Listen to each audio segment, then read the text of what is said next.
There comes a moment when you've exhausted all your options while simultaneously coming across a product that reinvents your notion about what an honest and high-quality company looks like. The Healing Rose was the catalyst to that very moment for me. The Healing Rose Company is a female-owned Massachusetts CBD company based out of Newburyport that prides themselves in using only the best USDA-certified organically sourced ingredients for their vast line of therapeutic products. Their line stretches from lip balms, tinctures, skin balms, roll-on oils, and bath products. Their transparency places them above the rest with third-party tested results showcasing their intolerance to toxic pesticides, solvents, metals, and harmful elements. They provide full-spectrum CBD in many of their products, excluding their tinctures, which carry a broad spectrum profile, ideal for not having to worry about any low-level THC, which is common for many CBD products. That one's my favorite, and it's good on the palate. Full spectrum means that they extract from the hemp plant an array of different therapeutic cannabinoids along with CBD and their profile terpenes. The combination results in a greater outcome of healing and relaxation for any individual's needs.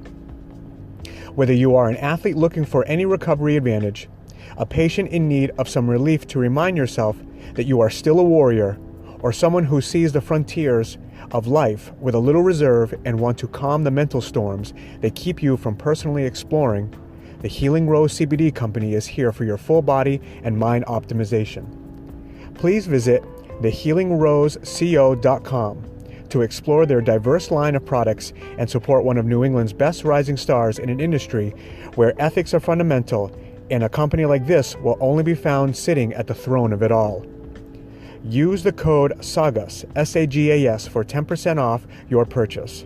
Again, visit thehealingroseco.com and use the promo code SAGAS at checkout for 10% off your purchase.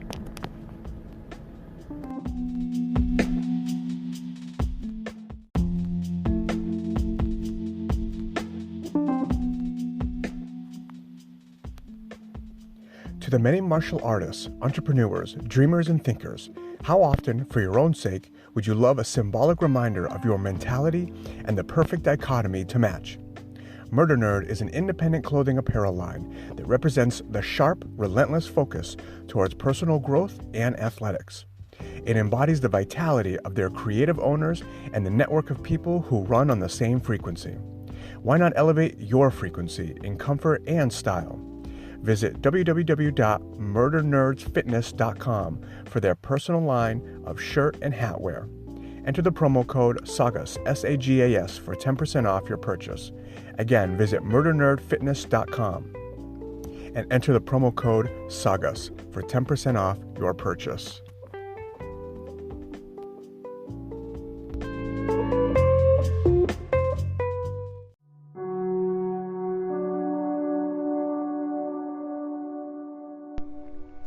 Ladies and gentlemen, we're back at it again. All right, let's see. So, have you ever felt like you were all of a sudden observing something you just never saw before, right? I think we've mentioned this before, where it's like it can be a sort of priming of the mind. But sometimes it's not priming. It's that coincidentally you're just seeing more and more of something that eventually puts it at the forefront of your mind. And for some other people, they would see it more because they're primed for these types of things. But if you're not, at some point, yeah, like hearing or seeing something eventually catches up with you. And this thing that's been catching up with me, for some reason more lately than ever before, is unfortunately a lot of these mass shootings, and I forget how they classify them, but it's like more than like 3 to 5 people that can be killed, and they call it a mass shooting. So I don't know, but there's a lot of these incidents happening, and for whatever reason, a lot of them, the ones I've noticed, they kind of deal with like military personnel. And that whole thing kind of brings on a lot of different assumptions of just, their time in service and kind of what has happened to them and what they've brought home or anything like that. And then the other thing that I've noticed too, I guess it goes against what a certain idea that we've also brought about, is that don't show their face, don't speak their name, don't talk about these people, because we have like a copycat society where if we kind of put a light on these people, other people will kind of see it as a form of fame. And if they're on the edge of some of these things going on, they then will be like, yeah, well, this is how people will pay attention to me. Maybe that might be how they feel. So, we kind of want to not normalize talking about these people like they're famous. Unfortunately, they kind of become famous. But the thing that I noticed too is that, and I think just by the nature of our shitty media and the time constraints to how they try to throw information at us, which is very small and very quick and very clickbaity, is that they never try to report on the things that brought this person to do these horrible acts. And there's something about that I think would be valuable. Like, and I'm not saying they don't do it at all, but not to the degree that I feel like would actually make it really important. Because some people will say, the common things are, well, let's take a look at their medications. Let's take a look at what they've been taking before this happened. But it's like, well, why were they taking the medications? Right? I know some of these things can be all this HIPAA stuff and all that, but it'd be good to know, right? Not everybody is just, it's not a black and white thing where you just are psychotic all of a sudden. And it'd be good to know that. That's a little bit of like surface information. Like, yeah, they might have been on medication, right? Or, oh, this person was a boyfriend of the girl who was at the party. Like, okay. I guess that's good for what reason? Like water bubbler talk, Oh, I guess they were involved. That's probably what it was. They're all just too fucking simple. It just all becomes very simple. And the thing that got me, I wanted to ask more questions, because I heard something over the weekend from a very good friend of mine, and I would call him a mentor. And in the conversation, he mentioned something about finding a way to ask more questions to help other people ask themselves a question that would lead them to an answer that they wouldn't have been able to find without the question. And in that context, it was kind of how you would help someone, right? Sometimes you don't want to help people by giving them advice. You might be able to help them by finding a way to ask them questions that would then reflect a mirror onto them for them to see something deeper or to have a different realization. Which is like incredible advice to me. But in this situation, I'm like, well, how can I do this with this? And unfortunately, it only brought me to a place that almost felt very controversial, because it leads me to a place in the debate of gun control that then bleeds into this place where you find the divide in people, where some people feel that it's the device itself, the gun itself, and the overflow of availability in this country.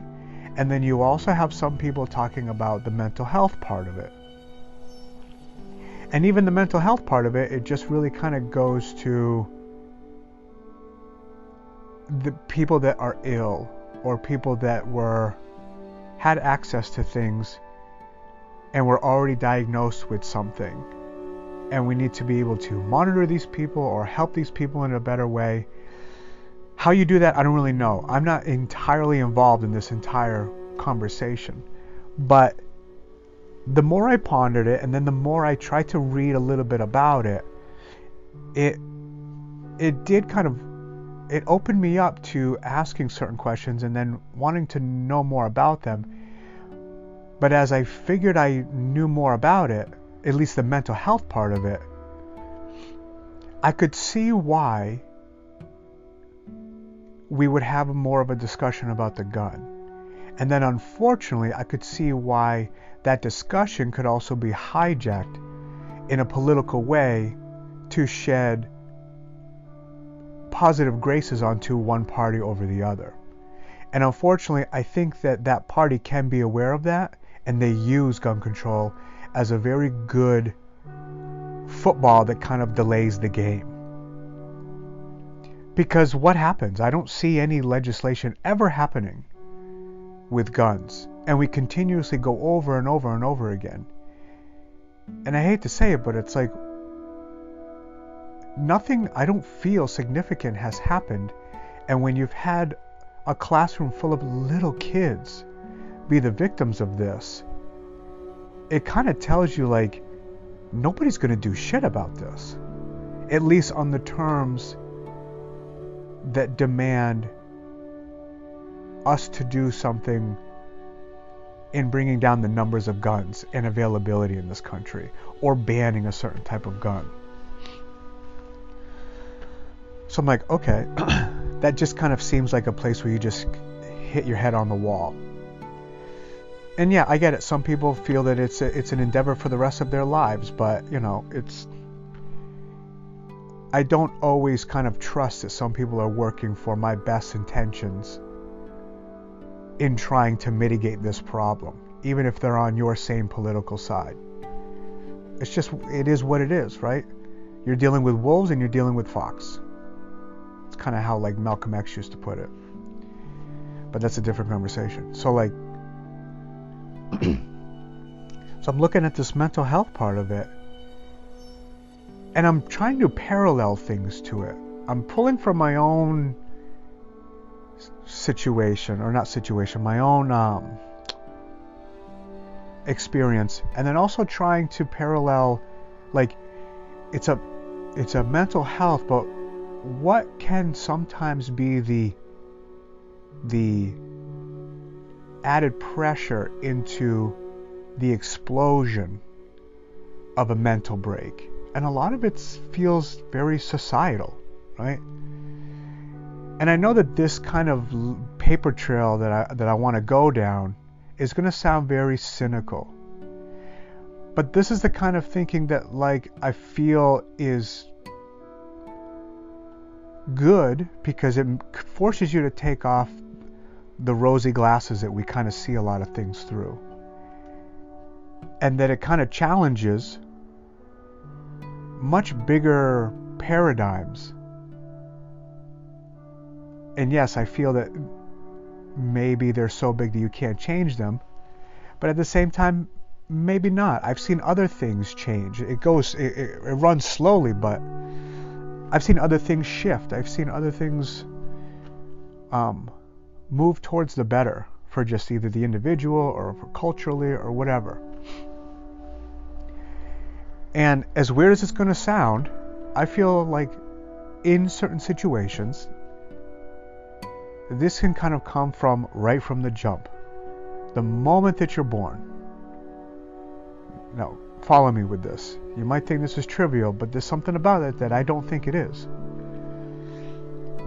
And it's like, you come into this world, you're this hyper-aware organism that has all these possibilities to do all of these different things. And it's special and it's amazing. And then all of a sudden, there's a lot of different factors that come into play. One very subtle one, I think, is this kind of, you would call it like unintentional branding, this like walking billboard type of thing, where when you come into this world, they slap on everything has different tiers to quality and things, right? Well, you can have these diapers. Well, you can have those diapers. We can afford this shirt. We can afford these onesies. We can only afford this kind of preschool. We can only afford this kind of preschool. Some people get the higher end. Some people get the much lower end. And then you get into the materialistic qualities that people attribute to a quality of life, right? You might be able to grow up in a beautiful home. You might have to grow up with 5 siblings in an apartment, right? All of these dynamics matter because they pull at a certain type of experience and then possible quality to your development, even at that age. And you could be 3 or 4 years old. You go through all these different things. You're wearing all of these, you own all of this stuff that projects a certain thing from the child. That really is just something that enforces or that feeds something in the parent. Because you're 3, you're 4, you go to school, you walk around, and the things that you wear, the ability for you to have certain stuff, lunch boxes, a type of lunch itself, is a reflection of what your home can do for you, can afford for you, right? We always have to have a face, a name, a thing on us to let us know that we enjoy something or that we're part of some kind of idea or ideal. And it just starts so early on. And never mind when children start to develop, right? There's also an unintentional competition between parents to try to get kids to develop quicker. Why does she speak this way? Why does he do this all the time? Did you know that Johnny over here plays soccer and he's very good at this? Yeah, and sometimes when they play, he doesn't play very well, and all this kind of up and down weird observation of your children and their progress, and then comparing them to other children, and then knowing that other parents in a very light-hearted way talk to each other and shit talk other children of where they're at progress-wise, sports-wise, developmental-wise, all of these things. So right from the jump, you get the branding, and then you also get right away an expectation that we can't help it because we convince ourselves that it's like, well, it's a normal thing to worry about my child's speech, And I understand that. I actually relate to that quite a bit. But I can also see and hear in the outskirts of my interactions of this very weird judgment between a lot of children and comparisons. And if you don't recognize you do that because you think that it's for the better, then it just kind of continues. Then it's like, it feels like that's the start of everyone's kind of like the start of everyone's race towards trying to understand the amount of worth that you have. So we start this young, you get a little older, you get to like elementary age, right? And then it just kind of like blooms from there, because now you get a choice to see what you get, what you want. Which is like toys. Everything is also continuing to just virtue a certain type of like status, right? I have all these Nerf guns. I have this pool. You know, I come to school with these type of shorts, these shoes. My parents dropped me off in these type of clothes. I saw this movie over the weekend. All of these things that kind of, they signal to everyone an amount of privilege that you get to have for whatever reason, and you're inundated with it. And the offshoot of that is how other children feel.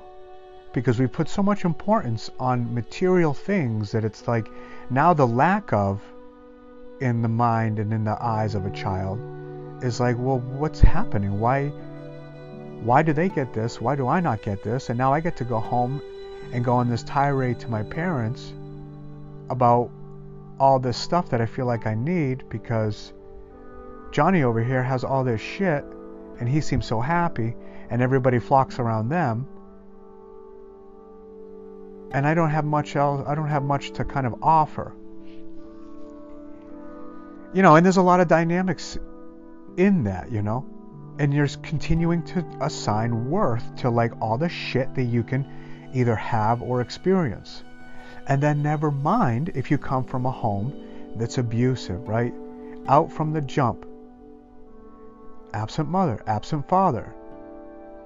Addicted mother, addicted father, whatever it is. Turns into neglect and all of these compounding episodes of trauma and drama and how that alters the the developing mind and at a time where there's a few windows in that time of your early age where you get the opportunity to navigate really weird emotions. And yeah, you're not going to totally understand them. Like most people don't get their emotions ever, really. And they just get caught up in this current that's just too strong.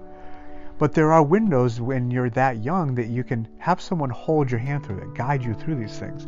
If that's not there, then everything becomes reactive, everything becomes anger, everything becomes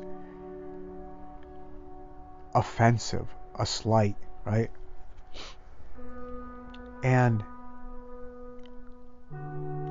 you know, at that age, it's hard to turn some of these things around. So you have that, you have the materialistic kind of phenomenon poured onto you the moment that you come out. It's enforced all through school. You have a household that's incredibly abusive. And to any degree, you don't have to have two dead parents. You can just have one parent who doesn't show you a certain amount of love, whatever it is, or shows you a toxic amount of love. So you continue to go through this, and then all of the different contemplations as you get older about this shit that just makes it so much harder. And it's like we get, as we age, we then move across a bridge into new things out of the realm of like parental influence and early stage influence. And it's like I kind of call this stuff like I'm borrowing from something that I heard, but it made a lot of sense to me. And there's a lot in this, and I'm not going to be able to get into it because I don't truly understand all of it, but it just makes sense. It's like the isms that create kind of these catastrophes, these isms, these tropes of what we think life is. And some of them, you know, like I know how some of these feel like, what is it? Meritocracy, right? It's like the idea that knowing that if you have skill and that you have talent, that you can be incredibly successful. But not everybody is an artist, and not everybody is a great student. So like we have all these rewards and systems for people that can find a way to cultivate their talent, which is a good thing, right? But we kind of create superstars out of these exceptional people. And they don't even have to be exceptional. It's just that it can be the simple idea that if you're skilled enough to get through college, you're worth something. And if you're not, your pay grade will reflect will be a reflection of what you really can even offer society. You know? And it's tough. I mean, what do you do? People that work hard deserve to get a certain type of life. But the runoff of that is a society that just feels like they don't know what to do with their lives, because it doesn't feel like there's much to offer if you're not capable of getting that degree or getting that job or making a certain amount of money or being a certain type of athlete. Like it's in everything. And we vary so much on what our capabilities are, what our cognitive abilities are, our athleticism, all of that stuff. And I don't know if that's a symptom of just, if there's too many people on the earth, which I feel like there are, you're going to get a greater divide because of the numbers. It's just data. You know, I don't know, but like, I see where that comes into play. No one wants to feel like their place in the world is in the class of the peasants. Nobody wants that. When you dream of other things, and if you don't have the resources to cultivate your talent or your intellect, even that in itself is horrible. Because you may have it, but you might not have the right environment to be able to grow it and nurture it. And that can suck. You know, there's the individualism, right? Which is getting fed by all of these different types of things, and I'm sure you know what they are, right? This idea, like that it's that you have a pre-assumed story that you feel like your life should go a certain way. It's about me. It's about me. You know, and there's different things that fall into this, like the ego and a lot of other stuff, but the individualism, that it's that my destiny is calling me, and somehow my destiny is falling apart in front of my face. What is happening? I'm expecting something else, and it's just not coming to fruition. Fuck this. This is incorrect, you know? An inability to accept the many forks in the road that your life has just taken without your permission. You know? Because it's just all about you. Why am I not here? Why am I not there? Why can I not find this? How come they don't love me? And it's tough because it can be reinforced, right? It can be reinforced by the media that you watch, the social media that you consume. You know, everything is about just you, and let's emphasize you as long as you buy this thing, right?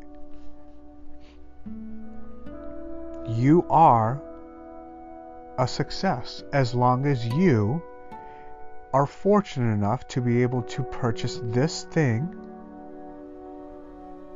for yourself. And you should enjoy that. You know, it goes into like the signaling of a lot of just material and the chase for status type of thing. And another one that really that gets me too, and it's also this one's also really big too, is like secularism, right? And I know this one's kind of weird, but it's like secularism where you move away from faith-based ideologies, or not even that, just the idea that there is something greater than you that you can help or pursue or to utilize as like a beacon for your own like virtues or goals or anything like that. And the more that secularism kind of grows, and we have more of this kind of strict atheistic logic towards a lot of stuff, at least for me, like I see that there's less need for community, right? Because the community is kind of created by collectively thinking that we all serve something that's bigger than us. So then we all kind of elevate together towards a greater pursuit, right? And there's something about that just, I guess, reinforces some of the other ones, the individualism, the materialism. And I'm not saying that we have to all be Catholic, like, fuck no, that's absolutely not what I'm saying. But I kind of see less inner practice, I guess you would call it. And we're kind of scrambling to find bigger icons to guide us. And I think that it ends up creating this, well, I don't know what you would call it, this like artificial version of it through like celebrity and political icon worship, which is this whole thing in itself. But we're like transferring what we would usually use as a point of attention and worship and example, and moving it towards really weird, toxic things like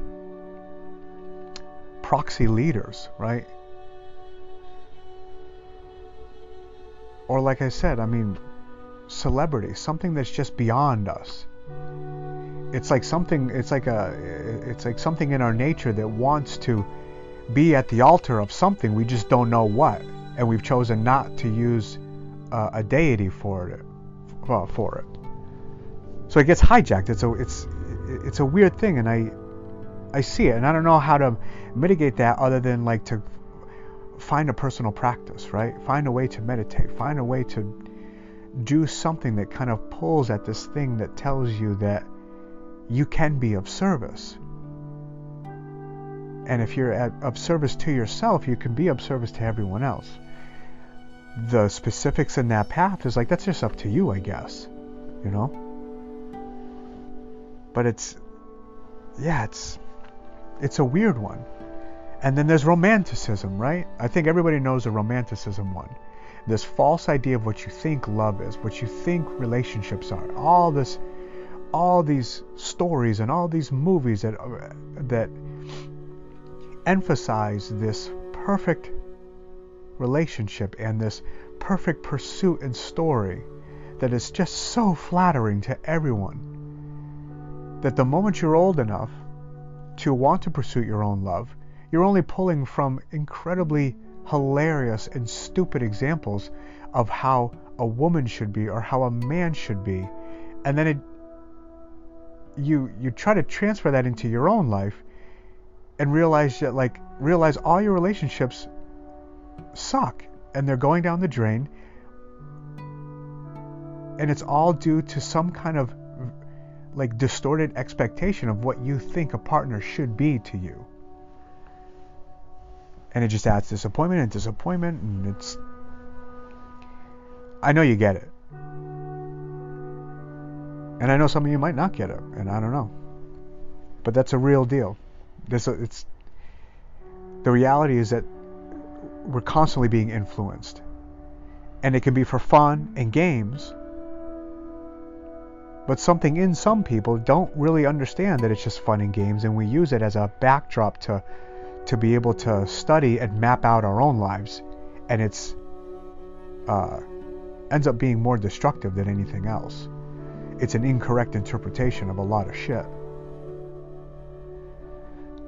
you know. And it's the media, and like I said before, it's everything. It's the clickbait, it's a lot, man. It overwhelms me, and it just makes the mentally susceptible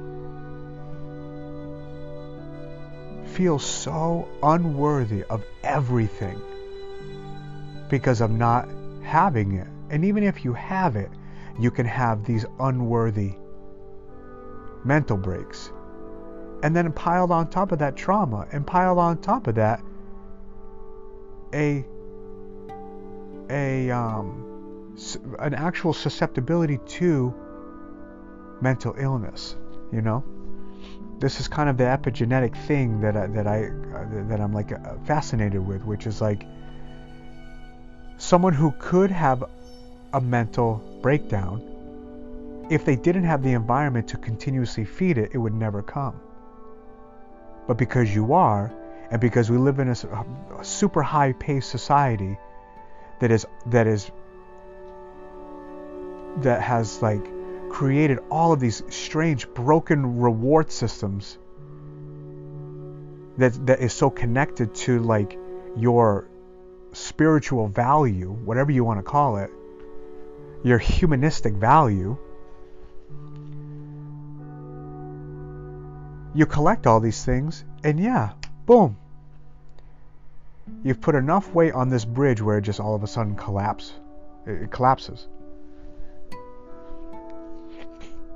And I think the last thing that really sent it home for me was I had never seen the movie The Joker, and I finally got to see the movie a couple weeks ago. And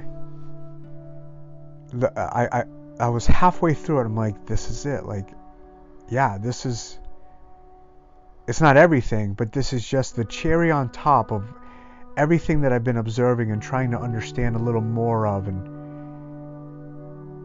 it's heartbreaking because, you know, spoiler alert if you haven't seen it, it is definitely a movie about how neglect and trauma grow in an individual, make them sick, and as society sees this person as a certain type of sick person, they neglect them, they ridicule them, they tell them to act in a way that is almost impossible for them, which then can set somebody off who is susceptible to very bad mental health down a road that is violent and nihilistic.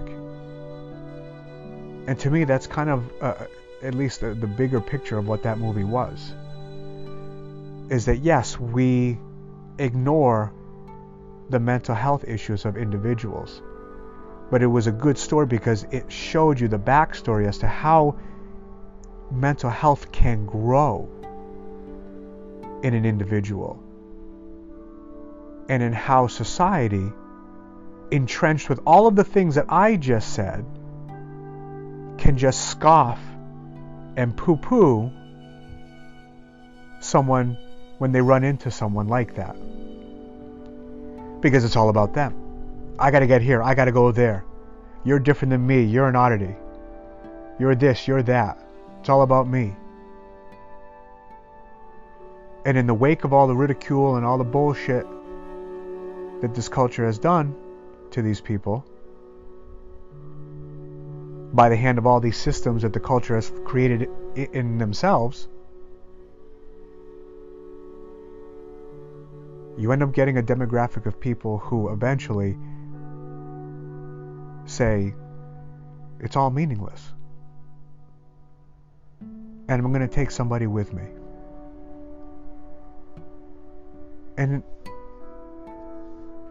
And it's sad and it's crazy because I feel like that's what I'm seeing more and more of.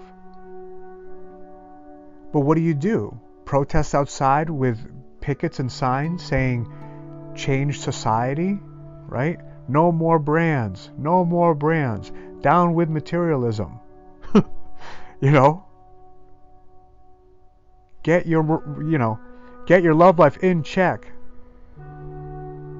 Stop watching romance comedies. Like, you're not going to do that. Everything is already in so much momentum at the cost of the health of civilization. But of course reinforced by a degree of capitalism, monetization. All this shit makes money that's hurting us. And we're just susceptible to just trying to find answer and meaning, or feeling like we need to belong And all of these things tap into that need at a very early age, right? That bag of Doritos in second grade that you wish you had because it would make you feel like you had money, or that it would be the signal that you could sit next to these people, right? Is the Mercedes that you end up wanting to get as an adult. Yearning to enter into a class that you just think that is important to you. And as everything kind of pushes you into a place of just like, no, you're just not meant to live a certain life. So figure it out and enjoy the crumbs that we leave for you.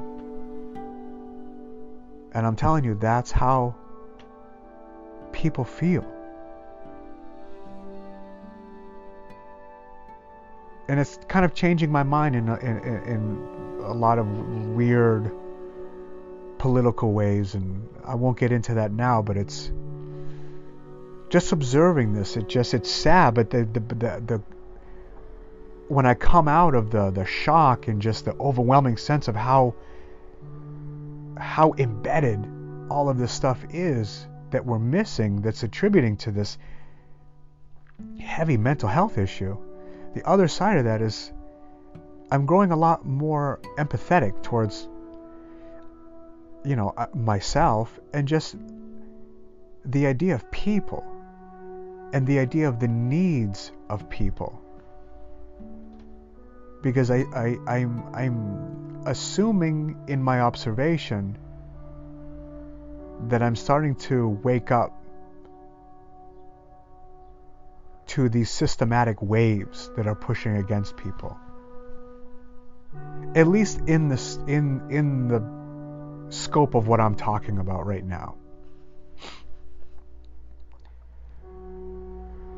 And yeah, I don't know if legislation for gun control is the actual answer. And if you think it is, good. And I get why you would do that. Because to contemplate this makes you feel like, well, I don't even know where to start. And I really don't either. Other than kind of what I really always say, which is start with yourself. Like in first recognizing all of this stuff, the first person you can help is yourself. In not falling for the tropes. In becoming more thoughtful or mindful towards how to disassociate yourself from these paradigms. Of course, it's not easy, but just contemplating them is kind of the first step to just like, yeah, I don't have to belong to this world that consists of all of these type of reward systems.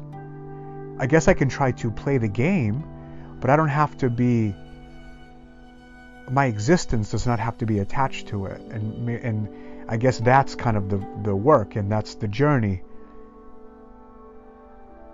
in trying to find what helps in that disconnect, so that you feel good wherever you are, wherever you sit, whoever you talk to, and whatever you do in your life. Because that's what we all want. But everything's telling us that, no, you got to keep going. No, there's always more. No, you don't have enough. And you can't bitch to a politician about that. It really just kind of comes down to you. And I guess if you do it at least decent enough, that can kind of ripple in the form of example. And then that is kind of, you achieve what you want to do. How do I help people? Well, just be that person that other people kind of need to come across, need to see, I guess. And then we all kind of come out on top, I guess. I don't know. Alright guys, shit, that was long, sorry. Alright. Hopefully this came out good. I'm trying a couple new things here with this recording, so. Whew. Like I said, I hope that wasn't too heavy, or anything, but like it kind of has to be. I don't know. These aren't original thoughts. I know other people that think like this too, and it's like I said, it helps once you know, like, all right, what can I do about it? It's good for me, and it's a slow burn, and our ego has to accept that you will not get to see the results probably in your life, but to know that maybe leaving it behind helps to add to the force that moves that needle, and that's honorable, for sure. All right, guys, peace and love.